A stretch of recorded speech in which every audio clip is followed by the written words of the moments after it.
अष्टषष्टितमोऽध्यायः।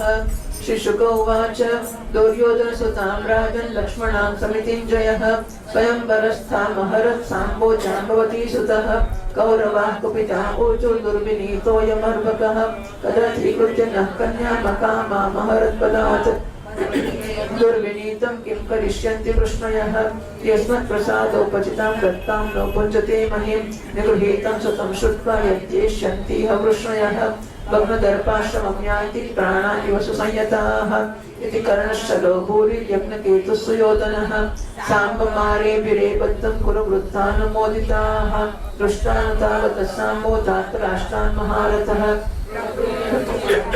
तस्थौ सिंह इवैकलः युक्षवक्रुद्धास्तिष्ठतिष्ठेति भाषिणः आसाद्य तन्विनो बाणैः कर्णाकर्ण्यस्तमाकिरणं सौपवीतः कुरु श्रेष्ठ कुरु प्रियतु नन्दनः नामृश्य तदर्चित्यापसिंहं क्षुद्रं वैरिवं विस्फुज्य रुचिरं चापं सर्वां विद्याजसायकैः कर्णातिं षडथान् वीरांस्तावद्भिर्युगपत्पृथक्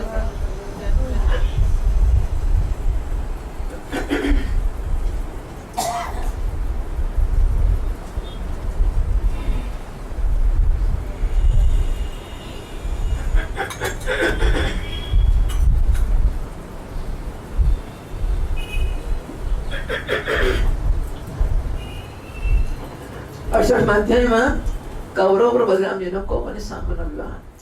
શ્રી સુખદેવજી મહારાજજી પરીક્ષિત જાંબવતીના પુત્ર સાંબ એકલા બહુ વીરો પર વિજય પ્રાપ્ત કરનારા હતા। સ્વયંવરમાં શ્રી દુર્યોધનની કન્યા લક્ષ્મણાને હરી લાવ્યા। એનાથી કૌરવોને બહુ ક્રોધ થયો, બોલ્યા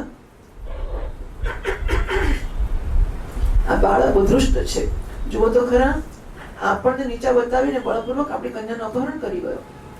એ તેને ચાહતી પણ નહોતી, હજુ એને પ્રેમ કરતી હતી, કહ્યું કે ભાઈ લઈ જાઓ તો જુદી વાત છે, બસ એમ જ હજુ ચાહતો થઈ ગયો। આ દુષ્ટને પકડીને બાંધી લો, નિર્દોષી લોકો વિષય પણ ધારો કે ગુસ્સે થશે તો શું કરી લેવાના છે? એ લોકો આપણી કૃપાથી આપણી આપેલી ધન ધાન્યથી પરિપૂર્ણ પૃથ્વીને ભોગવી રહ્યા છે। જો એ લોકો પોતાના આ છોકરાના બંધી થવાના સમાચાર સાંભળીને અહીં આવશે તો આપણે લોકો એમના બધા ઘમંડને ચૂર ચૂર કરી નાખીશું અને એ લોકોનો બીજા જેવો ઠંડો થઈ જશે।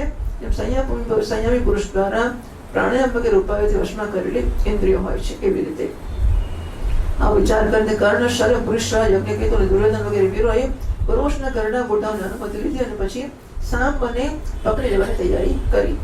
જ્યારે મહારાજ સાંબે જોયું કે ધૃતરાષ્ટ્રનો પુત્ર મારો પીછો કરી રહ્યો છે, ત્યારે એક સુંદર ધનુષ ચડાવીને સિંહની જેમ એકલો જ રણભૂમિમાં લાગી ગયો। આ બાજુ કર્ણને મુખ્ય બનાવીને કૌરવો વીરો ધનુષ્ય ચડાવેલા સાંબની પાસે પહોંચ્યા અને ક્રોધમાં ભરાઈને પકડી લેવા માટે ઈચ્છાથી ઉભો રહ્યો એ પ્રકારે લલકારતા બાણોની વર્ષા કરવા લાગ્યા। પરીક્ષિત યશોનંદન સાંબ અત્યંત ઐશ્વર્યશાળી ભગવાન શ્રી કૃષ્ણના પુત્ર હતા। કૌરવોના પ્રહારથી એના પર ચડાઈ ગયા, જેમ સિંહ તુચ્છ હરણનો પરાક્રમ જોઈને ચડાઈ જાય। સાંબે પોતાના સુંદર ધનુષનો ટંકાર કરીને કર્ણ વગેરે 6 વીરો પર જે અલગ અલગ 6 રથો પર સવાર હતા 6 બાણોથી એક સાથે અલગ અલગ પ્રહાર કર્યા। બોલો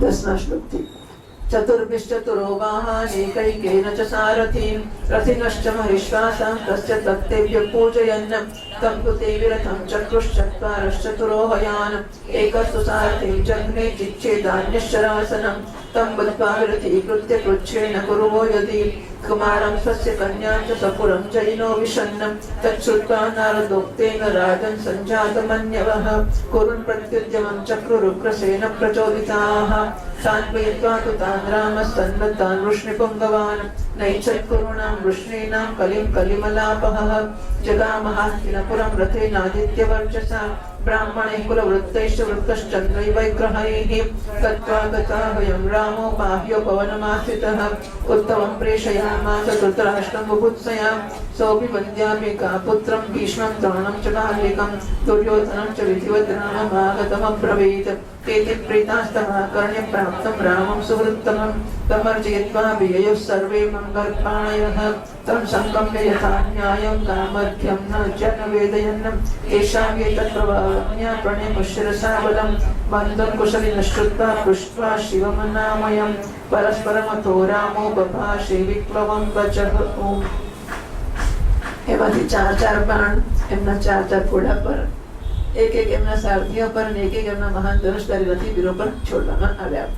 સાંબના અદ્ભુત હસ્તલાગ અમને જોઈને વિપક્ષી વીર પ્રમુક્ત કંઠથી પ્રશંસા કરવા લાગ્યા. આ પછી 6 વીરો એક સાથે મળીને સાંબને રથ વગરનો કર્યો. 4 વીરો એક બાણથી અને 4 ઘોડાને માર્યા. એક સારથીને અને એક સાંબના ધનુષને કાપી નાખ્યું. આ પ્રકારે કૌરવો યુદ્ધમાં બહુ કઠિનાઈ અને કષ્ટથી સામને રથ વગરનો કરીને બાંધ્યો. આ પછી એમને તથા પોતાની કન્યા લક્ષ્મણને લઈને જય મનાવતા હસ્તિનાપુર પાછા આવ્યા. પરીક્ષિત નારદજી દ્વારા આ સમાચાર સાંભળીને પહોંચી ગયા ઋષિને ત્યાં. ખબર છે શું થયું છે? કે સામને બાંધ્યો છે. કોણે? પેલા કૌરવોએ. બેસી રહ્યા તમે એટલી જ ખબર નથી રાખતા? સાંભળ્યું તો ઋષિ બહુ ક્રોધ આવ્યો. મારા યુગ્રસેનની આજ્ઞાથી કૌરવ પર ચઢાઈ કરવાની તૈયારી કરવા લાગ્યા. બલરામજી કલહ પ્રધાન કળયુગના બધા પાપ તપ્ત નાશ કરનારા છે. અને કુરુવંશી અને યદુવંશીની લડાઈ ઝઘડા સારું ન લાગ્યું એમને. યોગી યદુવંશી પોતાની તૈયારી પૂરી કરી ચૂક્યા હતા. છતાં પણ એમણે યુદ્ધને શાંત કરવા માટે કરી દીધું. એ બધાની તૈયારીને શાંત કરી અને સ્વયં સૂર્ય સમાન તેજસ્વી રથ પર સવાર થઈને હસ્તિનાપુર પહોંચ્યા. એમની સાથે કેટલાક બ્રાહ્મણ યદુવંશના ગઢડા બુઢા પણ ગયા. એમની વચમાં બલરામજીની શોભા એવી હતી જાણે ચંદ્રમાં ગ્રહોથી ઘેરાયેલો હોય. હસ્તિનાપુર પહોંચીને બલરામજી નગરની બહાર એક ભવનમાં રહ્યા અને કૌરવ લોકો શું કરવા ઈચ્છે છે એ વાતની ખબર પાડવા માટે ઉદ્ધવજીને ધૃતરાષ્ટ્રની પાસે મોકલી આપ્યા. ઉદ્ધવજીએ કૌરવોની સભામાં જઈને ધૃતરાષ્ટ્ર, ભીષ્મ પિતામહ, દ્રોણાચાર્ય, બાલ્યગ્રહ, દુર્યોધને વિધિપૂર્વક અભ્યર્થના વંદના કરી અને નિવેદન કરી કે બલરામજી પધાર્યા છે. પોતાના પર હિતૈષી અને પ્રિયતમ બલરામજીનું આગમન સાંભળીને કૌરવોની પ્રસન્નતાની સીમા ના રહી. ઉદ્ધવજીનો વિધિપૂર્વક સત્કાર કરવા અને પોતાના હાથોમાં માંગલિક સામગ્રી લઈને બલરામજીનું સ્વાગત કરવા માટે ચાલ્યા. પછી પોતપોતાની અવસ્થા અને સંબંધ અનુસાર બધા લોકો બલરામજીને મળ્યા અને સત્કારને માટે એમણે ગાયો અર્પણ કરી અને અર્ઘ્ય પ્રદાન કર્યો. એમાં જે લોકો ભગવાન બલરામજીના પ્રભાવને જાણતા હતા એમણે માથું ઝુકાવીને પ્રણામ પણ કર્યા. પછી એ લોકોએ પરસ્પર એકબીજાના કુશળ મંગળ પૂછ્યા અને સાંભળીને કે બધા ભાઈબંધો સકુશળ છે, બલરામજીએ બહુ ધીરતા અને ગંભીરતા સાથે આ વાત કહી. 21મા શ્લોકથી ઉગ્રસેનઃ ક્ષિતિશેષો યદ્વ આજ્ઞાપયત પ્રભુઃ તદવ્યકૃત્ય શ્રુત્વા ક્રુદ્ધં મા વિલંબિતં યદ્યોયં બહવસ્ત્વેકં જિત્વા ધર્મેણ ધાર્મિકં અબધ્નીતા તતન્દૃશ્યે બંધો નામૈક્ય કામ્યયા વીર્ય શૌર્ય બલોન્નતમાત્મ શક્તિ સમં વચઃ કુરવો બલદેવસ્ય નિશમ્યોજ પ્રકોપિતાઃ અહો મહચ્ચિત્રમિદં કાલગત્યા દુરત્યયા આરુરુક્ષત્યુપાનન્મય શિરો મુકુટ સેવિતં એતે યૌનેન સંબદ્ધા સશય્યાસનાશનાઃ કૃષ્ણયસ્તુલ્યતાન્વિતા અસ્મદ્દત્તનૃપાસનાઃ ચામરવ્યજનેશંકમાતપત્રં ચ પાંડુરં કિરીટમાસनं શય્યાં ભુञ्जन्त्यस्मदुपेक्षया અલં યદૂનાં નરદેવલાંછનૈઃ દાતુઃ પ્રતિપૈફણિનામિવામૃતં યસ્મત્પ્રસાદોપચિતાઃ યાદવાઃ આજ્ઞાપયન્त्यद्यगतत्र पावत कथमिन्द्रोऽपि गुरुभिर्भीष्मद्रोणार्जुनादिभिः अदत्तमवरुन्धीत सिंहक्रस्तमिवोरणः. ओम. સર્વસમર્થ રાજાધિરાજ મહારાજ ઉગ્રસેનને તમે લોકોને એક આજ્ઞા આપી છે કે તમે લોકો એકાગ્રતા અને સાવધાની સાથે સાંભળો અને અવિલંબ એનું પાલન કરો. ઉગ્રસેનજીએ કહ્યું છે કે અમે જાણીએ છીએ કે તમારા લોકોમાંના કેટલાકે મળીને અધર્મથી એકલા ધર્માત્મા સાંબને હરાવ્યો છે અને એને બાંધ્યો છે. આ અમે લોકો એટલા માટે સહી લઈએ છીએ કે અમે સંબંધીઓમાં પરસ્પર ફૂટ ના પડે, એકતા બની રહે તો અમે ઈચ્છીએ છીએ. આથી તમે લોકો હવે ઝઘડો વધારશો નહીં, સાંબને નવવધુ સાથે અમારી પાસે મોકલી આપો. પરીક્ષિત, બલરામજીની વાણી વીરતા, શૂરતા અને બળ પૌરુષના ઉત્કર્ષથી પરિપૂર્ણ અને એમની શક્તિના અનુરૂપ હતી. એટલે એમાં ક્યાંય કાયરતા કે એવું કશું હતું ને. એ માંગે છે સ્પષ્ટ છે કે પૂરું બળ અને શક્તિ છે, છતાં પણ એ કહે છે કે ઝઘડો ના વધારો, આપી દો. સીધી વાત છે. કૌરવો કુરુવંશીઓ ક્રોધથી તમતમી ઉઠ્યા ને કહેવા લાગ્યા, અહો, આ તો મોટા આશ્ચર્યની વાત છે. ખરેખર કાળની ચાલને કોઈ ટાળી શકતું નથી. એટલે તો આ પગની જૂતી એવા યદુવંશીઓ એ આપણા માથા પર ચડવા માંગે છે. જે શ્રેષ્ઠ મુખરથી શોભિત છે આપણું માથું. આ યદુવંશીઓની સાથે કઈ પ્રકારે આપણે વિવાહનો સંબંધ કર્યો, ચાલો ઠીક છે, આપણને એમ કે દયા રાખો, હવે શું કરવા, આવા હલકા માણસો, પણ કઈ વાંધો નહીં, ભાઈબંધી કરો, ચાલો. એ અમારી સાથે સુવા બેઠવાના અને એક પંક્તિમાં ખાવા લાગ્યા. અમે લોકોએ જ એમને રાજસિંહાસન આપ્યું અને રાજા બનાવ્યા અને પોતાની બરાબરીના આપણે સરખા બનાવ્યા, આપણે બનાવ્યા છે. યદુવંશીઓ ચામર, પંખા, શંખ, શ્વેત છત્ર, મુકટ સિંહાસન અને રાજોચિત જગ્યાનો ઉપયોગ ઉપભોગ કરી રહ્યા છે. એટલા માટે જાણી જોઈને આપણે એમાં ઉપેક્ષા કરી છે. ચાલો 6 વાપરતા, 6 ખુશ થતા.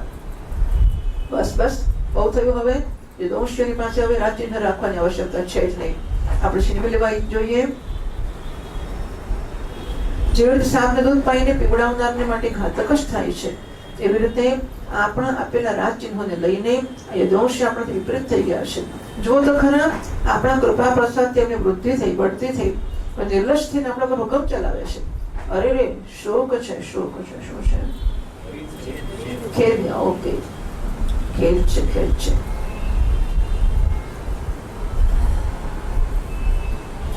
જેમ સિંહનો કોળિયો ક્યારેય ભેડિયો છીનવી ના લઈ શકે, એવી રીતે જો ભીષ્મ, દ્રોણ, અર્જુન વગેરે કૌરવ વીરો જાણી જોઈને છોડી ના દે, ન આપે, તો સ્વયં દેવરાજ ઇન્દ્ર પણ તે વસ્તુનો ઉપભોગ કેવી રીતે કરી શકે છે?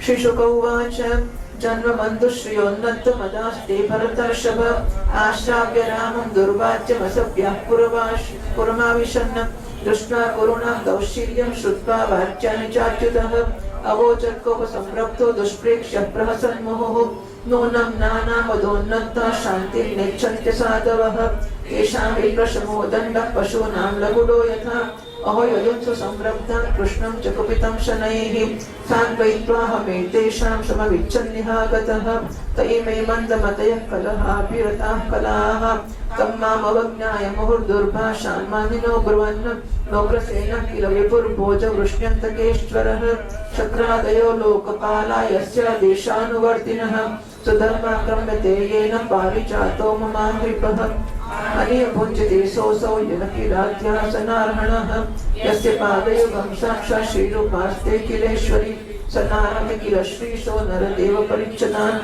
યસ્યાંગ્રિપંકજરજો કિલ લોકપાલૈઃ મૌલ્યુક્તમૈત્રુતमुपासित तीर्थतीर्थं ब्रह्मा भवोऽहमपि यस्य कलाः कलायाः शिष्टोद्वहेन चिरमस्य नृपासनं क्व भुञ्जते कुरुभिर्दत्तं भूखण्डं पृष्णयः किल उपानः किल वयं स्वयं तु कुरवशिरः अहो ऐश्वर्यमत्तानामिव मानिनाम् असम्बद्धा गिरो वृक्षः कस्तहेतानुशासिता अद्य निष्कौरवीं पृथ्वीं करिष्यामीत्यमर्षितः गृहीत्वा हलमुत्तस्थौ दहन्निव जगत्त्रयम् ओम्। શ્રીદેવ મહારાજ કે છે, પરીક્ષિત, કુરુવંશીએ પોતાની કુલીનતા, બાંધવો, પરિવારવાળાઓ, ભીષ્મ વગેરેના બળથી અને ધન સંપત્તિના ઘમંડમાં ચૂર થઈ ગયા હતા. એમણે સાધારણ શિષ્ટાચારની પરવા પણ ના કરી અને ભગવાન બલરામજીને આ પ્રકારે દુર્વચન કહીને હસ્તિનાપુર પાછા આવી ગયા. બલરામજીને કૌરવોની દુષ્ટતા, શિષ્ટતા જોઈ અને દુર્વચન પણ સાંભળ્યા. હવે એમનો ચહેરો ક્રોધથી તમ ઉઠ્યો. એ સમયે એમને સામે જોઈ પણ શકાય એવું નહોતું. એ વારંવાર જોરથી હસીને કહેવા લાગ્યા, સાચી વાત છે, જે દુષ્ટોને પોતાની કુલીનતા, બળ, પૌરુષ અને ધનનો ઘમંડ થઈ જાય છે, એ શાંતિ ઈચ્છતા નથી. એમને દમન કરનાર રસ્તે લાવવાનો ઉપાય સમજાવવો, બુજાવવો નહીં, પરંતુ દંડ જ આપવો જોઈએ. જેવી રીતે પશુઓને ઠીક કરવા માટે દંડાનો પ્રયોગ જ કરવો પડે છે. ભલા જુઓ તો ખરા, બધા યદુવંશ અને શ્રી કૃષ્ણ પણ ક્રોધથી ભરાઈને લડાઈ માટે તૈયાર થઈ ગયા હતા. ધીમે એમને મેં સમજાવ્યા, શાંત કર્યા અને સુલેહ કરવા માટે અહીંયા આવ્યો. છતાં મૂર્ખ લોકો આવી દુષ્ટતા કરી રહ્યા છે. શાંતિ એમને ગમતી જ નથી, એમને ક્લેશ જ ગમે છે. એટલે ઘમંડી થઈ ગયા છે કે વારંવાર મારો તિરસ્કાર કરીને ગાળો બોલી ગયા. ઠીક છે ભાઈ, ઠીક છે. પૃથ્વીના રાજાઓની તો વાત જ છે. ત્રિલોકીના સ્વામી ઇન્દ્ર વગેરે લોકપાલ જેમની આજ્ઞાનું પાલન કરે છે. ઉગ્રસેન રાજાધિરાજ નથી, એ તો કેવળ ભોજ, વૃષ્ણિ અને અંધકૌશી યાદવોના સ્વામી છે. કેમ?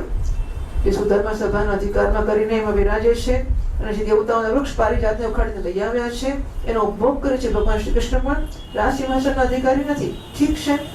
આખા જગતની સ્વામીની ભગવતી લક્ષ્મી સ્વયંજીના ચરણ કમળની ઉપાસના કરે છે. લક્ષ્મીપતિ ભગવાન શ્રી કૃષ્ણચંદ્ર છત્ર, ચામર વગેરે રાજોચિત સામગ્રીના અધિકારી નથી. ઠીક છે ભાઈ. જેમના ચરણ કમળોને ધૂળ સંત પુરુષો દ્વારા સેવિત ગંગા વગેરે તીર્થોને પણ તીર્થ બનાવે છે. બધા લોકપાલ પોતપોતાના શ્રેષ્ઠ મુકટ પર જેમના ચરણ કમળોને ધૂળ ધારણ કરે છે. બ્રહ્મા, શંકર, હું અને લક્ષ્મીજી જેમની કળાની પણ કળા છીએ અને જેમના ચરણોની ધૂળ સદા સર્વદા ધારણ કરીએ છીએ, તે ભગવાન શ્રી કૃષ્ણ માટે ભલા રાજ સિંહાસન ક્યાં રાખ્યું છે? બિચારા યદુવંશીઓ તો કૌરવોનો આપેલો પૃથ્વીનો એક ટુકડો જ ભોગવે છે. ક્યાં વાત બના દી. આપણે લોકો જુદી છીએ અને કૌરવવંશીઓ તો માથું છે મુગટ વાળું. આ લોકો ઐશ્વર્યથી ઉન્મત્ત ઘમંડી કૌરવો પાગલ જેવા થઈ ગયા છે. એમની એક વાત કટુતાથી ભરેલી અને મોંમાથા વગરની છે. મારા જેવો પુરુષ જેમનું શાસન કરી શકે છે, એમને દંડ આપીને એમના હોશ ઠેકાણે લાવી શકે છે, ભલા એમની વાતોને સહન કેવી રીતે કરી શકે?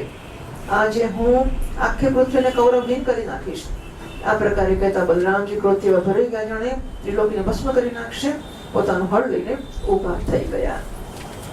41મા શ્લોકથી લાંગલાંગ્રેણ નગરમ ઉદ્ભિવદાર્ય ગજાહ્વયં વિચકર્ષચ ગંગાયાં પ્રહરિષ્યન્નમર્ષિતઃ જલયાન વિવાકુર્ણં ગંગાયાં નગરં પતત આકૃષ્યમાણમાલોક્ય કૌરવાજાત સંભ્રમાઃ તમેવ શરણં જગ્મુઃ સકુટુંબા જીજીવિષવઃ સલક્ષ્મણં પુરસ્કૃત્ય સામં પ્રાञ्जलयः પ્રભું રામ રામાખિલાધાર પ્રભાવં ન વિદામતે મૂઢાનાં ન કુર્બુદ્ધીનાં ક્ષन्तु મહસ્યતિક્રમम् त्यक्त्यत्पत्यप्ययानां त्वमेको हेतुर्निराश्रयः लोकान् क्रीडनकानीश क्रीडतस्ते वदन्ति त्वमेव मूर्ध्निदमनन्तलीलया भूमण्डलं बिभर्ष सहस्रमूर्धन्यम् अन्ते च यस्वात्मनिरुद्धविश्वः शेषे द्वितीयः परिशिष्यमाणः कौपस्तेऽखिल शिक्षार्थं न द्वेषान्न च मत्सरात् विप्रतो भगवन् सत्त्वं स्थितिपालनतत्परः नमस्ते सर्वभूतात्मन् सर्वशक्तिधराव्यय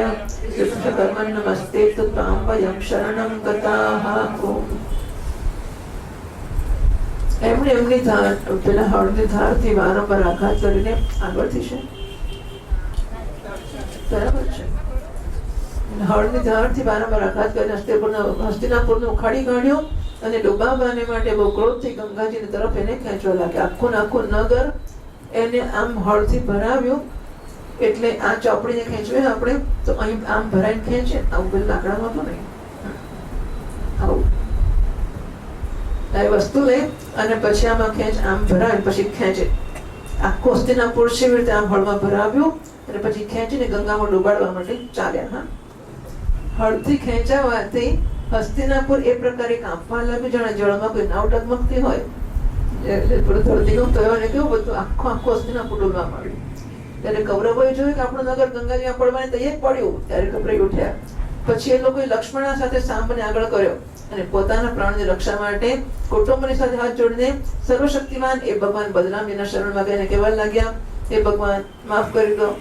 લોકાભિરામ બલરામજી, આપ આખા જગતનો આધાર છો, આપ શ્રેષ્ઠજી છો. આપનો પ્રભાવ અમે તો જાણતા જ નહોતા. પ્રભુ, અમે લોકો મૂઢ થઈ ગયા હતા, અમારી બુદ્ધિ બગડી ગઈ હતી. આથી આપ અમારા લોકોના અપરાધને ક્ષમા કરી દો. આપ જગતની સ્થિતિ, ઉત્પત્તિ અને પ્રલયના એકમાત્ર કારણ છો. સ્વયં નિરાધાર સ્થિત છો.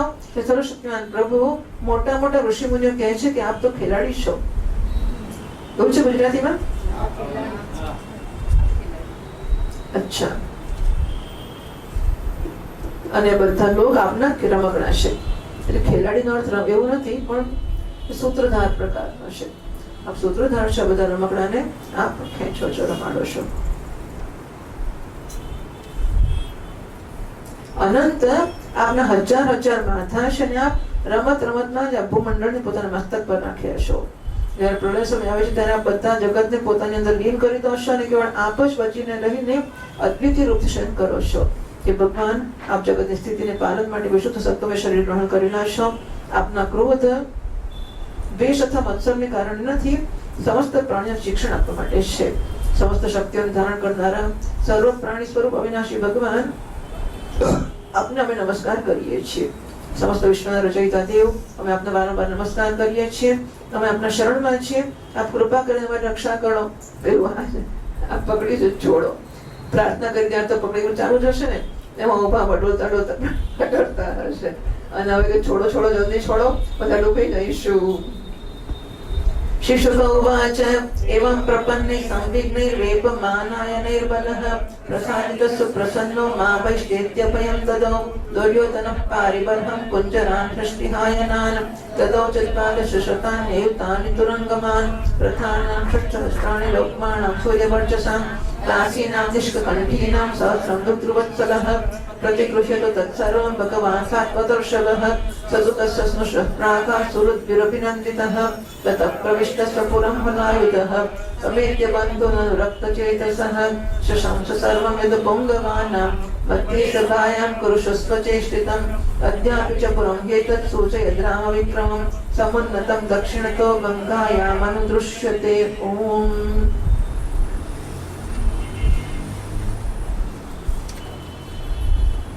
શ્રી બેન મહારાજ પરીક્ષિત કૌરવોનું નગર ડગમગતું હતું, અત્યંત ગભરાટમાં પડેલા હતા. જ્યારે બધા કૌરવો આ પ્રકારે ભગવાન બલરામના શરણમાં આવ્યા, એને સ્તુતિ પ્રાર્થના કરી ત્યારે પ્રસન્ન થઈ ગયા અને ડરોમત એમ કહીને એમને અભયદાન આપ્યું. પરીક્ષિત દુર્યોધન પોતાની પુત્ર લક્ષ્મણનો બહુ પ્રેમ કરતો હતો. એને દહેજમાં 60 વર્ષના 1200 હાથી. હાથી કેટલું જીવે? બહુ જીવે. 100 વર્ષ જીવે હાથી. 60 વર્ષનો એટલે ઘરડો કહેવાય, સારો કહેવાય.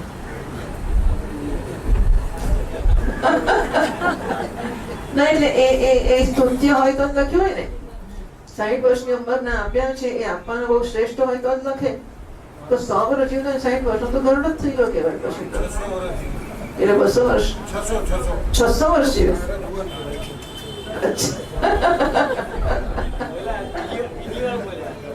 બીજી વાત બોલે ફોરસ બીજી ભાગવત પારાયણ બીજી વાર બોલ્યા ફોરસભાઈ.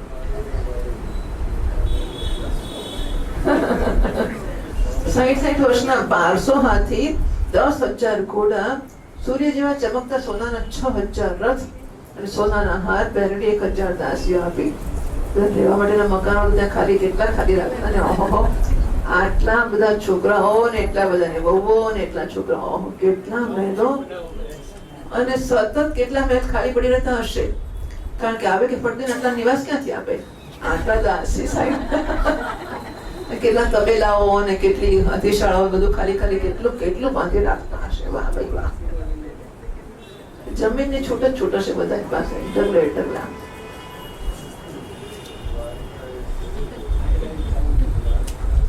સોનાના હાર પહેરેલી 1000 દાસીઓ. યદુવંશ શિરોમણી ત્યારે ચોરી વોરીની ચિંતા જ નહીં. સોનાના હાર પહેરેલી દાસીઓ એટલે લોકો સોનાનું આટલું પાતળું આમ દેખાય ના, આપણે આપે ને હાથમાં કે આ સોનાની ચેન કરાવી, આપણે હાથમાં શોધવું પડે કે ક્યાં છે. એટલું તો બિચારી પહેરે ને ભાઈ મૂકી રાખે બેંકમાં લોકરમાં કે પહેરીને બીક લાગે. આ તો દાસીઓ સોનાના હાર પહેરીને ફરે. યદુવંશ શિરોમણી ભગવાન બલરામજી આ બધું દેહ સ્વીકાર કરી લીધો. નવદંપતિ લક્ષ્મણ અને સામાન્ય સાથે કૌરવોનો અભિનંદન સ્વીકાર કરીને દ્વારકાની યાત્રા કરી. બલરામજી દ્વારકાપુરીમાં પહોંચ્યા. પોતાના પ્રેમી અને સમાચાર જાણવા માટે ઉત્સુક બંધુ બાંધવોને મળ્યા. એમણે યદુવંશોની ભરી સભામાં પોતાનું આખું ચરિત્ર કહી સંભળાવ્યું, જે હસ્તિનાપુરમાં એમણે કૌરવોની સાથે કર્યું હતું. પરીક્ષિત, આજે પણ હસ્તિનાપુર દક્ષિણની તરફ ઊંચું અને ગંગાજી તરફ કંઈક ઝૂકેલું છે. એ મહારાષ્ટ્ર એવું લખે છે કે હરિદ્વારથી હસ્તિનાપુર જઈએ તો હસ્તિનાપુર એ કંઈક ઊંચું એવું દેખાય છે. હરિદ્વારથી હસ્તિનાપુર નામનું, લોકો તો દિલ્હી જ હસ્તિનાપુર કહે છે, પણ હસ્તિનાપુર નામનું બીજું શહેર છે મહારાષ્ટ્રે લખ્યું છે. મથુરા પેલી બાજુ, યમુના પેલી બાજુ, હા હરિદ્વાર બાજુ લખ્યું છે. હરિદ્વારથી જઈએ તો હસ્તિનાપુર ઊંચું દેખાય, ઝૂકેલું છે ને. આ પ્રકારે ભગવાન બલરામજીના પરાક્રમની સૂચના આપી રહ્યું છે. इति श्रीमद्भागवते महापुराणे पारमहंस्यां संहितायां दशमस्कन्धे उत्तरार्धे हस्तिनापुरकर्षणरूप संकर्षण विजयो नाम अष्टषष्टितमोऽध्यायः. श्रीकृष्णार्पणमस्तु. अथ एकोनसप्ततितमोऽध्यायः. श्रीशुक उवाच नरकं निहतं श्रुत्वा तदुद्वाहं च योषिताम् कृष्णे नैकेन बह्वीनां तद्दिदृक्षुस्म नारदः. चित्रं बतैतदेकेन वपुषा युगपत्पृथक् गृहेषु द्वष्टसाहस्रं प्रियदेक उदावहत इत्युत्सुकोद्धारमतीं देवर्षि द्रष्टुमागमत.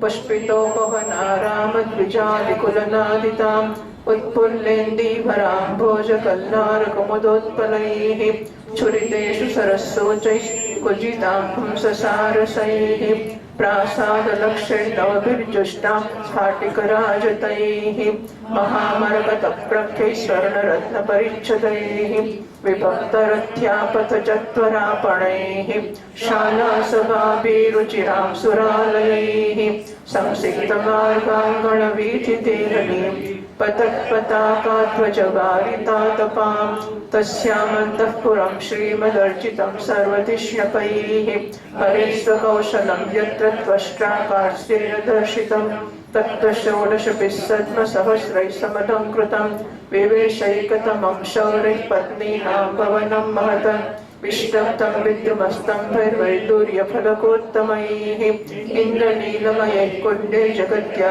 चाहतत्विषां वितानैर्निर्मितैः स्पष्टा मुक्ता रामविलम्बिभिः दान्तैरासनपर्यङ्कैर्मण्युत्तमपरिष्कृतैः दासीभिर्निष्ककण्ठीभिः सुवासोभिरलङ्कृतं पुंभिश्चकञ्चकोष्णीश सुवस्त्रमणिकुण्डलैः रत्नप्रदीपनिकरद्युतिभिर्निरस्तध्वान्तं विचित्रवलभीषु शिखण्डिनोऽङ्ग नृत्यन्ति यत्र विहिता गुरुतोपमक्षैः निर्यान्तमीक्षघनबुद्धयवोन्नतन्तः तस्मिन् समानगुणरूपवयः सुवेश दासी सहस्रयुतयानुसवं गृहिण्यां विप्रोददर्श चमरव्यजनेन रूपं दण्डेन सात्वतपतिं परिवीजयन्त्या तं संनिरीक्ष्य भगवान् सहसोत्थितः श्री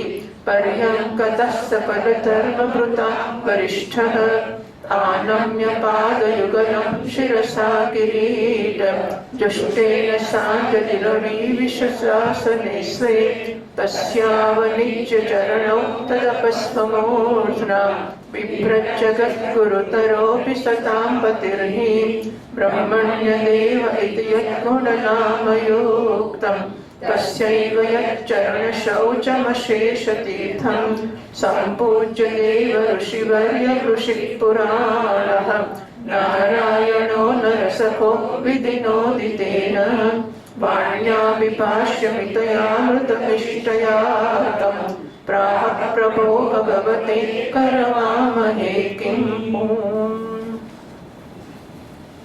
69 અધ્યાયમાં હવે દેવશ્રી નારદ ભગવાનની ગૃહચર્યા જોવા જાય છે, એની કથા કહેવામાં આવી રહી છે.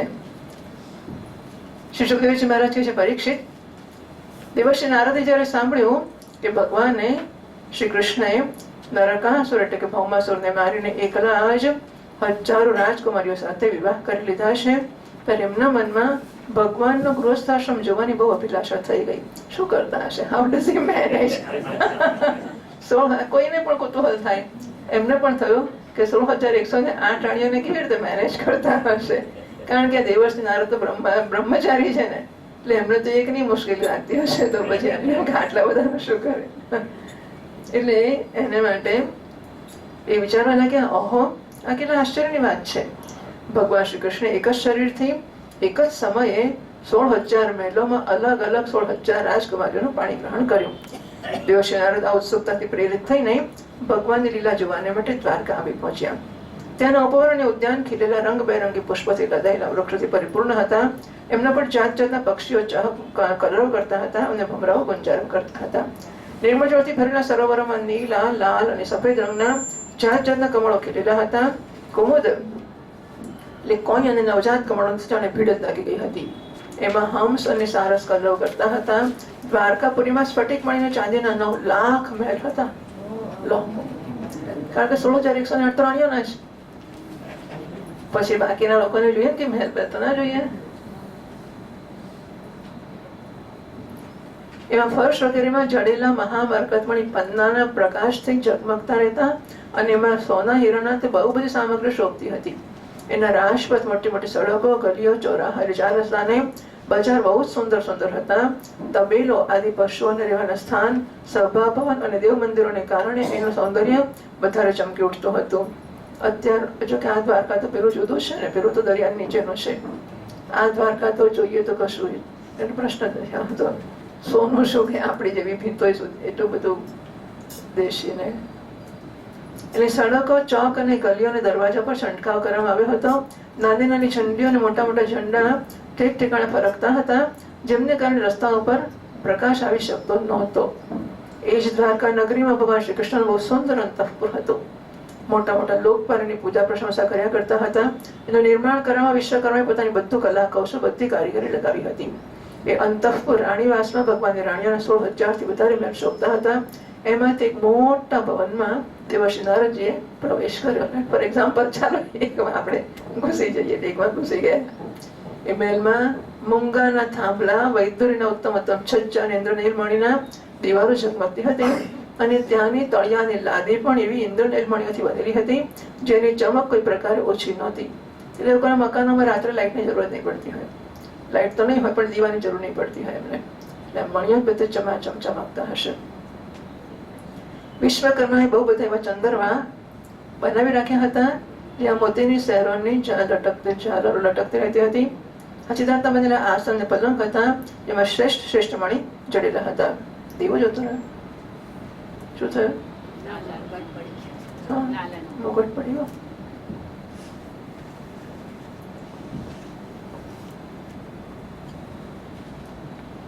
કૃષ્ણ કનૈયા લાલ કી જય. આગળથી બે હાથે કર. હા,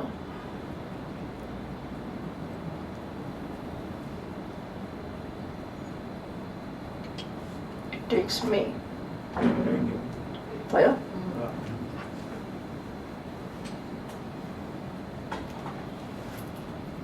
વિશ્વકર્માના બનાવેલા ચંદરવા હતા, જ્યાં મોતીની સરળ લટકતી હતી. હાથી દાંતના બનેલા આસન અને પલંગો હતા. આપણે પેલું સાગનો કિસ્સાનું બનાવે છે, લોકો ખુશ થાય છે. અમારા સંખેડા મને ખુશ થાય લોકો. આ હાથી દાંતના પલંગો હતા, જેમાં શ્રેષ્ઠ શ્રેષ્ઠ મણી જડેલા હતા. બહુ બધી દાસીઓ ગળામાં સોનાના હાર પહેરીને, સુંદર વસ્ત્રોથી સુસજ્જિત થઈને, બહુ બધા સેવકો પણ જામા પકડીને સુંદર સુંદર વસ્ત્રો પહેરેલા અને જડાઓ કુંડળ ધારણ કરીને પોતપોતાના કામમાં વ્યસ્ત હતા અને મહેલની શોભા વધારતા હતા. અનેક રત્ન પ્રદીપ પોતાના ઝગમગાટથી એનો અંધકાર દૂર કરતા હતા.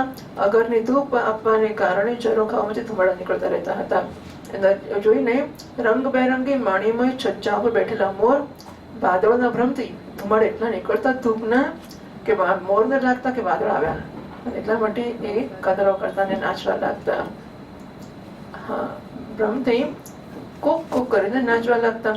દેવર્ષિ નારદજીએ જોયું કે ભગવાન શ્રી કૃષ્ણ એ મહેલની સ્વામીની રૂકમિણીજીની સાથે બેઠા છે. એટલે એ મહેલમાં પહોંચ્યા રૂકમિણીજીના.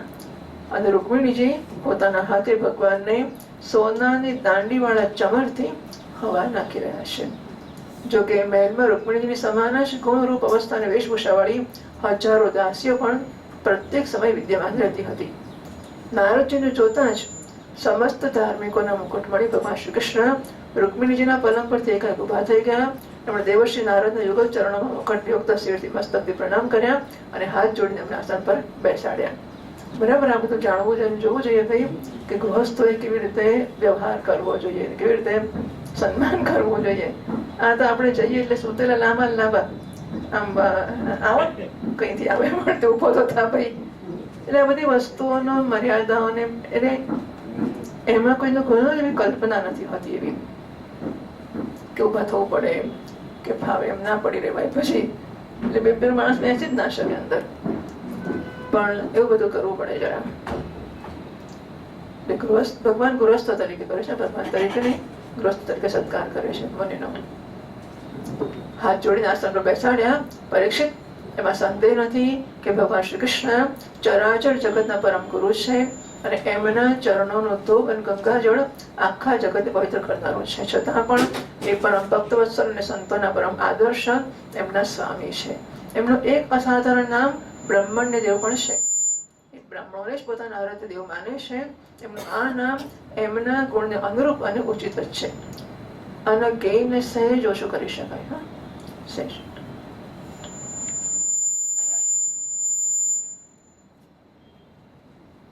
એટલે તો ભગવાન શ્રી કૃષ્ણ સ્વયં જ નારદજીના ચરણ પખાડ્યા અને એમનો ચરણામૃત પોતાના મસ્તક પર ધારણ કર્યું. ચરણ ધોવાના પછી ધોઈને બહાર ઢોળ્યાવાનું નહીં. ચરણ ધોવાના પછી ચરણામૃત મસ્તક પર ધારણ કરવાનું. પીવાનું પણ ખરું. નર શિરોમણી નરના સખા સર્વદર્શી પુરાણ પુરુષ ભગવાન નારાયણે શાસ્ત્રોક્ત વિધિથી દેવર્ષિ શિરોમણી ભગવાન નારદજીની પૂજા કરી. આ પછી અમૃતથી પણ મીઠા અને ઓછા શબ્દોમાં, પરંતુ ઓછા શબ્દોમાં, મીઠું એટલે બોલ બોલ કર્યું એવું પણ નહીં, અમૃતથી મીઠા અને ઓછા શબ્દોમાં, એટલે પરંતુ લખ્યું છે અમૃતથી પણ મીઠા છતાં પણ ઓછા શબ્દોમાં એમનો સ્વાગત સત્કાર કર્યો. અને પછી કહ્યું, પ્રભુ આપ તો સ્વયં સમગ્ર જ્ઞાન વૈરાગ્ય ધર્મ યશસ્વી અને ઐશ્વર્યથી પૂર્ણ છો. હજુ કેઈન સે ઓછું કરી શકાય? હજુ ને વિસરનું કારણ એ હોઈ શકે. સ્વાગત સત્કાર કરે ને પછી કહ્યું, હા સરસ પ્રભુ, હા વિસર ના હોય તો સરસ છે.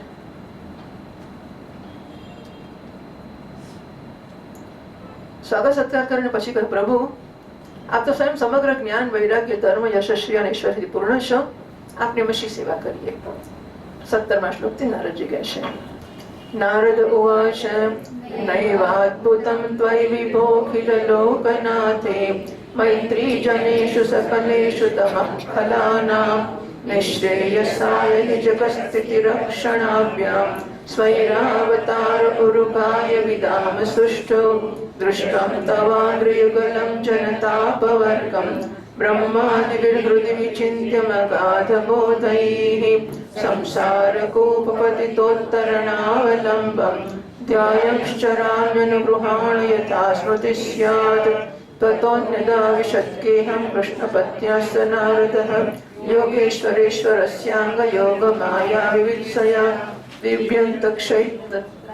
दिव्योत्तमक्षैस्तत्रापि प्रियया चोद्धवेन च पूजितः परया भक्त्या प्रत्युत्थानासनासद्भिः पृष्ठश्चाविदुषे वासोपदायातो भवानिति क्रियते किन्नु पूर्णानामपूर्णैरस्मदादिभिः अथा विब्रूहिणो ब्रह्मन् जन्मैतच्छोभनं कुरु स तु विस्मित उत्थाय तूष्णीमन्यदधात् गृहम् तत्राप्यजष्ट गोविन्दं लालयन्तं सुताच्छिशून् ततोऽन्यस्मिन् गृहे पश्यन् मज्जनाय कृतोद्यमं जुह्वन्तं च वितानाग्निं यजन्तं पञ्चभिर्मखैः पूजयन्तं विजान् क्वापि पुञ्जानमवशेषितं क्वापि सन्ध्यामुपासीनं जपन्तं ब्रह्मभाग्यतम् एकत्र चासि चर्मभ्यां चरन्तमसि वर्त्मसु अश्वैर्गजैरथैः क्वापि विचरन्तं गदाग्रजं क्वचिच्छयानं पर्यङ्के च वन्दिभिः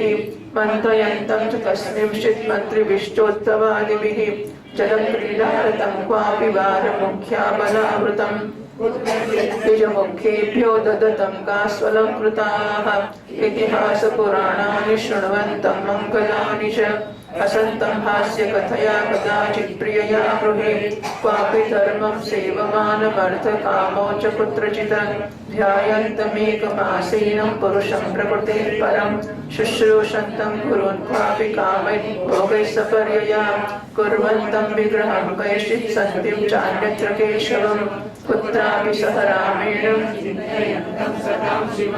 पुत्राणां दुहितॄणां च कालेरित्युपयापनम् तारैवरैस्तत्सदृशैः कल्पयन्तं विभूतिभिः प्रस्थापनो गायनैरप्रत्यानां महोत्सवान् वीक्ष्य योगेश्वरेश्वरस्य दिशां लोकाविसिस्मिरे यजन्तं सकलान् देवान् क्वापि क्रतुभिरुचितैः मूर्तयन्तं क्वचिद्धर्मं गोपाराममठादिभिः चरन्तं मृगयां क्वापि हयमारुह्य सैन्धवम् घ्नन्तं ततः पशून्मेद्यं परीतं यदुपुङ्गवैः अव्यक्तलिङ्गं प्रकृतिष्वन्तः पुरगृहादिषु क्वचिच्चरन्तं योगेशं तत्तद्भावबुभुत्सया अथो वाच ऋषिकेशं नारदः प्रहसन्निव योगमायोदयं वीक्ष्य मानसीमीयुषो गतिं विदामयोगमायास्ति दुर्दर्शा अभिमायिनां योगेश्वरात्मनिर्भाता भवत्पादनिषेवया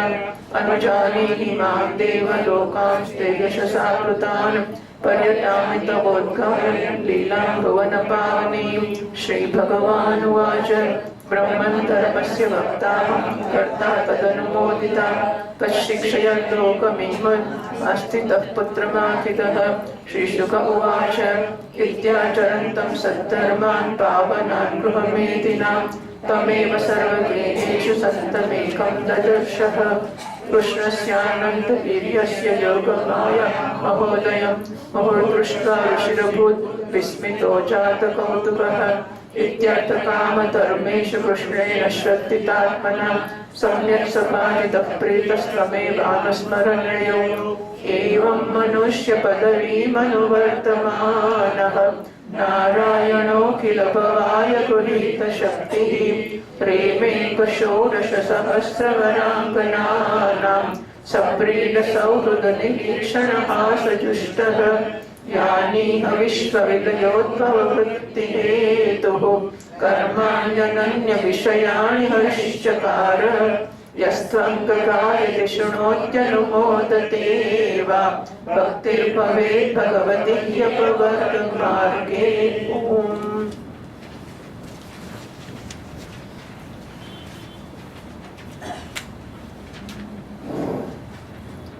देवर्षि नारदजी કહે છે, ભગવાન આપ સમસ્ત લોકોને એકમાત્ર સ્વામી છો.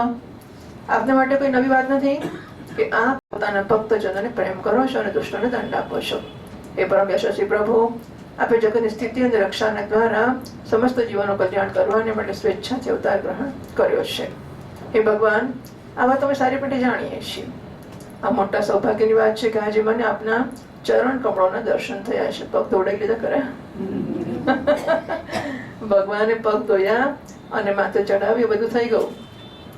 એટલે જો નારદ મુનિ ભગવાનને ઓળખે છે અને ભગવાન પણ જાણે છે કે નારદ મુનિ ઓળખે છે, એ છતાં પણ નારદ મુનિ આવ્યા ઘરમાં તો ગૃહસ્થ તરીકે, એટલે ત્યારે ગૃહસ્થ તરીકેનું કામ કર્યું, હવે ભગવાન તરીકેનું ચાલે છે, બરાબર? પણ ગૃહસ્થ છે. યમરાજાની પાસે નચિકેતા ગયો. યમરાજાએ નચિકેતાના ચરણ પખાડ્યા હતા.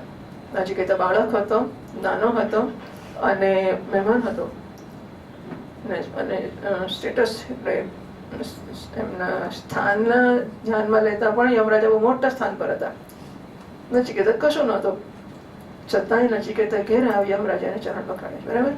એટલે ગૃહસ્થનો ધર્મ છે તો અતિથિ ઘરમાં આવે તેનું સન્માન કરવું, એના ચરણ પકડવા, એની પૂજા ભક્તિ કરી, પ્રણામ કરવા, આશીર્વાદ લેવા વગેરે એ કર્યું. હવે નારદજી એમને કહે છે કે પ્રભુ, આપે જગતના સ્થિતિ રક્ષા વગેરે કરવા માટે કલ્યાણ અવતાર લીધો છે. ભગવાન, અમે સારી પેઠે વાત જાણીએ છીએ. એ બહુ મોટા સૌભાગ્યની વાત છે કે આજે મને આપના ચરણ કમળોના દર્શન થયા છે. આપના જે ચરણ કમળ સંપૂર્ણ જનતાના પરમ સામ્ય મોક્ષ આપવામાં સમર્થ છે. જેમના જ્ઞાનની કોઈ સીમા જ નથી, એ બ્રહ્મા શંકર વગેરે બધા જ હંમેશા પોતાના હૃદયમાં એમનું ચિંતન કરતા રહે છે. એમનું એટલે કોનું? ભગવાનના ચરણ કમળોનું. હા, એમનું એટલે આપણું કયું હોત કે નહીં? એમનું એટલે ભગવાનના ચરણ કમળોનું, એ ચરણ કમળો એમનું ચિંતન કરે છે. આગળ ને ચરણ કમળ સંપૂર્ણ જનતાની સામ્ય મોક્ષ આપવામાં સમર્થ છે. જેમના જ્ઞાની કે સીમા બ્રહ્માશંકર વગેરે વાસ્તવમાં એ શ્રીચરણ. હા, બરાબર? એટલે શ્રીચરણની વાત છે. વાસ્તવમાં શ્રીચરણ સંસાર કુવામાં પડેલા લોકોને બહાર કાઢવા માટેનો અવલંબન છે. આપ એવી કૃપા કરો કે આપના એ ચરણ કમળોની સ્મૃતિ સર્વદા મારામાં બની રહે અને હું ચાહે જ્યાં પણ જાઉં, જેવી રીતે રહું, ચરણ કમળોના ધ્યાનમાં તન્મય રહું. પરીક્ષિત આ પછી દેવર્ષિ નારદજી યોગેશ્વરના પણ ઈશ્વર ભગવાનની શ્રી કૃષ્ણની યોગમય રસ જાણવાને માટે બીજી પત્નીના મહેલમાં પહોંચી ગયા. તેમણે જોયું કે ભગવાન શ્રી કૃષ્ણ પોતાની પ્રાણપ્રિયા અને ઉદ્ધવજીની સાથે ચોસર રમતા હતા. તેમણે ભગવાન ઉભા થઈને એમનું સ્વાગત કરી આસન પર બેસાડ્યા. વિવિધ સામગ્રીથી ભક્તિથી એમને પૂજા અર્ચના કરી. આ પછી ભગવાને નારદજીને અજાણ્યાને જેમ પૂછ્યું, આપ ક્યારે પધાર્યા? આપ તો પરિપૂર્ણ આત્મારામ આપ્તકામ છો. અમે લોકો તો અપૂર્ણ છીએ. આ વ્યવસ્થામાં ભલા આપને શી સેવા કરી શકીએ? છતાં બ્રહ્મ સ્વરૂપ નારદજી, આપ કંઈક ને કંઈક આજ્ઞા અવશ્ય કરો અને અમને સેવાનો અવસર આપો. અમારો જન્મને સફળ કરો. બરાબર છે? આ બધા શિષ્ટાચારો છે. હા, અને માત્ર શિષ્ટાચાર. એ બહુ મોટા ધાર્મિક હોય અને ભક્ત હોય પછીની વાત તો જુદી છે. માત્ર ગૃહસ્થ તરીકેનો શિષ્ટાચાર આટલો તો છે. જો ભક્ત હોઈએ, જો શિષ્ય હોઈએ તો ઘણું શું કરવું પડે. કરવું પડે નહીં, કરીએ કર પડે શું. That's what the person will do. Narad જે બધું સાંભળીને જોઈને ચકિત થઈ ગયા, વિસ્મિત થઈ ગયા, ચૂપચાપ ઉઠીને બીજા મહેલમાં ગયા. એ મહેલમાં પણ દેવર્ષિ નારદજી જોયું કે ભગવાન શ્રી કૃષ્ણ નાના નાના બાળકો, કારણ કે 10 કે 10 છોકરા, એટલે બધાને હરખા જ હશે ને, બધાને કે આવડું હશે ને આવડું હશે ને આવડું હશે ને આવડું હશે, અલગ અલગ 10 સાઈઝના બધાના ઘરમાં હશે. છોકરા રમાડતા હતા, વાત કરતા હતા. ત્યાંથી પછી બીજા મહેલમાં ગયા તો જુએ છે કે ભગવાન શ્રી કૃષ્ણ સ્નાનની તૈયારી કરતા હતા. આ પ્રકારે દેવર્ષિ નારદજી વિભિન્ન મહેલોમાં ભગવાનને ભિન્ન ભિન્ન કાર્ય કરતા જોયા. ક્યાંક યજ્ઞકુંડમાં હવન કરતા હતા, તો ક્યાંક પંચ મહાયજ્ઞમાં દેવતા વગેરેની આરાધના કરતા હતા, ક્યાંક બ્રાહ્મણોને ભોજન કરાવતા હતા, તો ક્યાંક યજ્ઞના અવશેષનો સ્વયં પૂજન કરતા હતા, ક્યાંક સંધ્યા કરતા હતા, ક્યાંક મૌન થઈને ગાયત્રીને જપ કરતા હતા, ક્યાંક હાથોમાં ઢાલ તલવાર લઈને એમને ચલાવવાના પેંતરા બદલતા હતા, ક્યાંક ઘોડા હાથી રથ પર સવાર થઈને શ્રી કૃષ્ણ વિચરણ કરતા હતા, ક્યાંક પલંગ પર સૂતેલા હતા, તો ક્યાંક બંદીજન એમની સ્તુતિ કરતા હતા. કોઈક મહેલમાં ઉદ્ધવ વગેરે મંત્રીઓ સાથે કોઈ ગંભીર વિષય પર પરામર્શ ચાલતો હતો, તો ક્યાંક ઉત્તમોત્તમ વારંગમાંથી ઘરેની જળ ક્રીડા કરી રહ્યા હતા, ક્યાંક શ્રેષ્ઠ બ્રાહ્મણોને વસ્ત્રાભૂષણથી સુસજ્જિત ગાયોનું દાન કરતા હતા, અને ક્યાંક મંગળમય ઇતિહાસ પુરાણોના શ્રવણ કરતા હતા. ક્યાંક કોઈ પત્નીના મહેલમાં પોતાની પ્રાણપ્રિય સાથે હાસ્ય વિનોદની વાતો પણ કરતા હતા અને હસી રહ્યા હતા, ક્યાંક ધર્મનું સેવન કરતા હતા, ક્યાંક અર્થનું સેવન કરતા હતા, ધન સંગ્રહ અને ધન વૃદ્ધિના કાર્યમાં લાગેલા હતા, અને ક્યાંક ધર્મને અનુકૂળ ગૃહસ્થોચિત વિષયનો ઉપભોગ કરી રહ્યા હતા, ક્યાંક એકાંતમાં બેસીને પ્રકૃતિને અતીત પુરાણ પુરુષનું ધ્યાન કરતા હતા, અને ક્યાંક ગુરુજનોને ઈચ્છિત ભોગ સામગ્રી સમર્પિત કરી તેમની સેવા શુશ્રૂષા કરી રહ્યા હતા. ગૃહસ્થ બધું કરવું જોઈએ, બરાબર? એ બધાની યાદી આપી. દેવર્ષિ નારદે જોયું કે ભગવાન શ્રી કૃષ્ણ કોઈની સાથે યુદ્ધની વાત કરી રહ્યા છે, તો કોઈની સાથે સંધિની વાત કરી રહ્યા છે, ક્યાંક ભગવાન બલરામજી સાથે બેસીને સત્પુરુષોના કલ્યાણની વિષયમાં વિચાર કરી રહ્યા છે, ક્યાંક ઉચિત સમય પર પુત્ર અને કન્યાઓને એમને યોગ્ય પત્ની અને વરો સાથે ધૂમધામથી વિધિવત વિવાહ કરાવી રહ્યા છે. કરવું તો પડે જ ને, હવે શું કરવું, ગૃહસ્થ થયા એટલે બધું કરવું પડે. ક્યાંક ઘરમાંથી કન્યાને વિદાય કરી રહ્યા છે, તો ક્યાંક બોલાવવાની તૈયારીમાં લાગેલા છે, એટલે શું બળપ્રહારી હશે. યોગેશ્વર ભગવાન શ્રી કૃષ્ણના વિરાટ ઉત્સવોને જોઈને બધા લોકો વિસ્મયચકિત થઈ જતા હતા. ક્યાંક મોટા મોટા યજ્ઞો દ્વારા સમસ્ત દેવતાઓને યજન પૂજન, અને ક્યાંક કુવા બગીચાને મઠ પૂર્ત કર્મ, પેલા ઇષ્ટકર્મ ગયા, કુવા બગીચા એ ઇષ્ટકર્મ પૂર્ત કર્મ છે, સામાજિક બનાવડાવીને ઇષ્ટાપૂર્ત ધર્મનું આચરણ કરતા હતા. ક્યાંક શ્રેષ્ઠ યાદવોથી ઘેરાયેલો સિંધુ દેશીય ઘોડા પર ચડીને મૃગયા કરવા ગયા હતા, અને એમાં યજ્ઞ માટે મેદ્ય પશુઓનો જ વધ કરી રહ્યા હતા. અને ક્યાંક પ્રજામાં તથા અંતઃપુરમાં મહેલોમાં વેશ બદલીને છુપા રૂપથી બધાનો અભિપ્રાય જાણવાને માટે વિચરણ પણ કરી રહ્યા હતા. કેમ ના હોય ભગવાન યોગેશ્વર જે છે. પરીક્ષિત, આ પ્રકારે મનુષ્યના જેવી લીલા કરતા ઋષિકેશ ભગવાન શ્રી કૃષ્ણની યોગમાયાનો વૈભવ જોઈને દેવર્ષિ નારદ સ્મિત કરીને એમને કહ્યું, યોગેશ્વર, હે આત્માદેવ, આપની યોગમાયા બ્રહ્મા વગેરે મોટા મોટા માયાવીઓ માટે પણ અગમ્ય છે.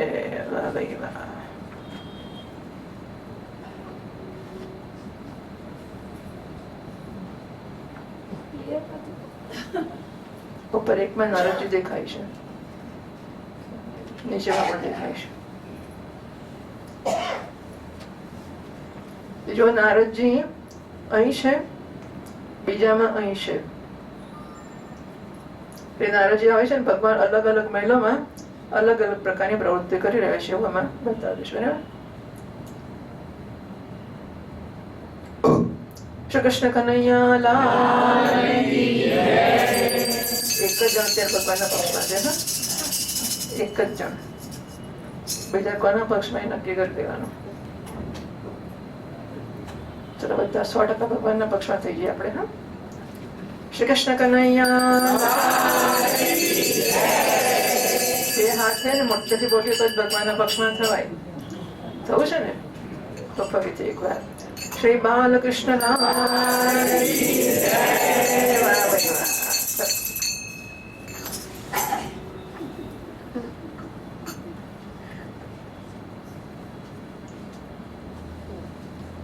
નારદજી કહે છે, યોગેશ્વર, હે આત્મદેવ, આપને યોગ માયા બ્રહ્માજી વગેરે મોટા મોટા માયાવીઓ માટે પણ અગમ્ય છે, પણ હું આપની યોગ માયાનો રહસ્ય જાણું છું, કારણ કે આપના ચરણ કમળોની સેવા કરવાથી એ સ્વયં અમારી સામે પ્રગટ થઈ ગઈ છે.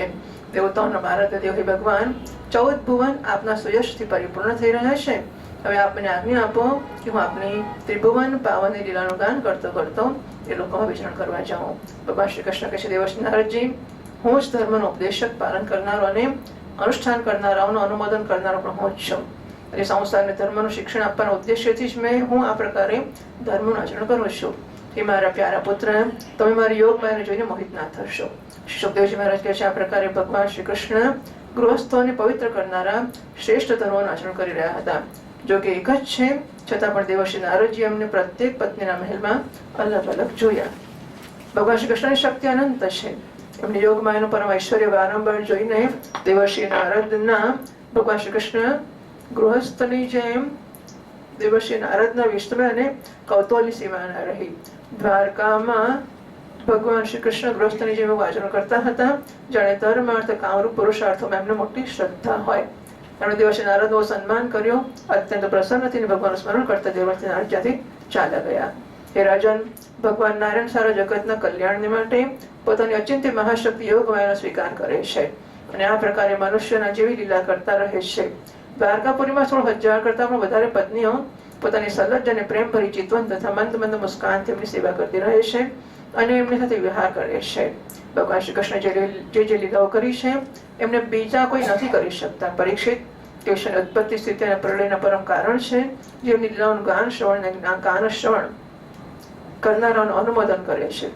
જે ગાન કરે છે, જે શ્રવણ કરે છે અને જે બીજા ગાન કે શ્રવણ કરતા એનું અનુમોદન કરે છે, એને મોક્ષના માર્ગ સ્વરૂપ ભગવાન શ્રી કૃષ્ણના ચરણોમાં પરમ પ્રેમમય ભક્તિ પ્રાપ્ત થઈ જાય છે.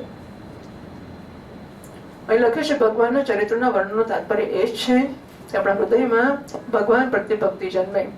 ભક્તિ જન્મવા માટે ભગવાનના ચરિત્ર શ્રવણ સિવાય બીજો કોઈ ઉપાય જ નથી. એ જાણવું જોઈએ કે ભગવાન પ્રત્યે ભક્તિ જન્મવાનો બીજો કશો જ ઉપાય નથી. સુગંધિત વસ્તુને નાકથી સૂંઘીને, સ્વાદિષ્ટ વસ્તુને જીભથી ચાખીને, સુંદર ચીજને આંખોથી જોઈને આપોઆપ જ પ્રીતિ જન્મતી હોય છે. બરાબર છે? ખાવાની વસ્તુ ક્યારે ભાવે? એક વાર ખાધી, બીજી વાર ખાધી, સરસ હતું. પેલી શું હતી તમારી સેવ ખમણી, સરસ હતી ને, ક્યાંથી લાવે? અને ખાડી પણ સરસ હતી, ખોટી નહોતી, બહુ સરસ. આવી તૈયાર મળતી હોય તો તૈયાર લાવેલા, ક્યાંથી લાવેલા? ઘરના જેવી જ હતી. તો એક વાર, બે વાર, 4 વાર ખાઓ પછી ખબર પડે અહીંથી, બસ પછી ત્યાંથી જ લાવવાની આપણે. એમ વસ્તુ જોઈને, વસ્તુ ખાઈને, વસ્તુ સૂંઘીને એને માટે પ્રીતિ જન્મતી હોય છે. તો ભગવાનના ગુણોના શ્રવણ કરીને ભગવાન માટે પ્રીતિ જન્મતી, બીજો કોઈ રસ્તો જ નથી હોતો. તમે વિચાર કરો, ખાંડવી કે પહોંચી ગઈ હોય તે લાડવા, તો એને માટે પ્રીતિ જન્મવાનો બીજો કોઈ રસ્તો ખરો? જો આપણને વિચાર નથી આવે કોઈ દિવસ લાડુ માટે પ્રીતિ જન્મવાનો કોઈ રસ્તો ખરો? કોઈ કહે એટલે એમ થાય ખરું કે લાડુ ખાવા જેવી વસ્તુ છે, પણ તોય શું પ્રીતિ ના જન્મે? there is a value. લાડુ ખાવાનું મૂલ્ય જન્મે કારણ કે કોઈએ કહ્યું છે કે ખાવા જેવું છે, પણ પ્રીતિ તો ખાવાથી જ જન્મે, ત્યાં સુધી ના જન્મે. એમ ભગવાનને માટે મૂળ ભક્તિ જન્મે ક્યારે? જ્યારે ભગવાનના ભક્તોના મુખથી ભગવાનના ચરિત્રનું કે લીલાઓનું શ્રવણ કરીએ ત્યારે. એ રીતે વારંવાર શ્રવણ કરવાથી ન જોયેલી વસ્તુ પરથી પ્રીતિ ઉત્પન્ન થાય છે. આથી બહુ વારંવાર સાંભળ્યું કે ઋષિકેશ આશ્રમ બહુ સરસ છે, અમુક વસ્તુ બહુ સરસ છે, બહુ જ સાંભળીએ, પછી એમ થાય કે આ તો જવું જ પડશે, કેટલું સરસ છે, કેટલું સરસ છે. એટલે ભગવાનના ગુણો સાંભળીને એમ થાય કે ભગવાન કઈ જોવા જેવી વસ્તુ હશે. તો શુદ્ધ ગુણાન ભગવાન સુંદર રૂકમણીએ શરૂ કર્યો પત્ર. એ ભગવાન સુંદર આપના ગુણોને સાંભળીને મને આપણા માટે પ્રીતિ, મારું ચિત્ત છે એ અપત્રપા એટલે લજ્જા વગરનું થઈ ગયું છે અને આપને પત્ર લખી રહ્યું છે. તો શ્રવણથી જ ભગવાન જોડે પ્રેમ થાય છે. આથી શ્રી કૃષ્ણની કથાનું ગાન, શ્રવણ, અનુમોદન કરનારની ભગવાનમાં ભક્તિ જન્મે છે. इति श्रीमद्भागवते महापुराणे पारमहंस्यां संहितायां दशमस्कन्धे उत्तरार्धे कृष्णगार्हस्थ्य दर्शनं नाम 69तमोऽध्यायः। श्रीकृष्णार्पणमस्तु।